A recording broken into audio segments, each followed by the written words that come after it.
ఇది ప్రేమతోనే జరుగుతుంది. ఇది ప్రేమ విప్లవం. యేసు ప్రేమతోనే అందరిని క్షమించాడు, ప్రేమతోనే అందరిని మార్చాడు. నువ్వు పాపం చేస్తావు, నువ్వు నాకు అవసరం లేదు పో అని అనలేదు. నువ్వు కూడా అలాగే ఇతరులు అనకు. నేను ఎవరిని ఏమన్నాను, వెళ్ళిపోయిన వాళ్ళు మా నుండి వదిలి వెళ్ళిపోతుంటారు, కానీ వాళ్ళు అంటే మాకు చాలా ఇష్టం, ఐ లవ్ యూ అంటాం. ఇప్పటికీ డైరెక్టర్ గారు కూడా అంటారు, వచ్చేయండి పిల్లలారా అంటారు. కారణం ప్రేమతో. కనుక నీవు భూమి మీద బ్రతికినంత కాలం ప్రేమతో పనిచేయి. శాశ్వతమైనది ప్రేమయే. ఈ ప్రేమే నిన్ను మార్చగలదు. ఈ ప్రేమే ఒక వ్యక్తిని మార్చగలదు.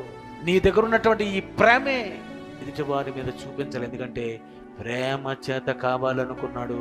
నువ్వు ప్రేమ చేత పని చేయి.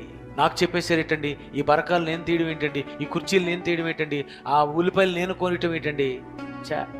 మీరు కొయ్యకపోతే చెప్పండి, నేను కోస్తాను. ప్రేమతో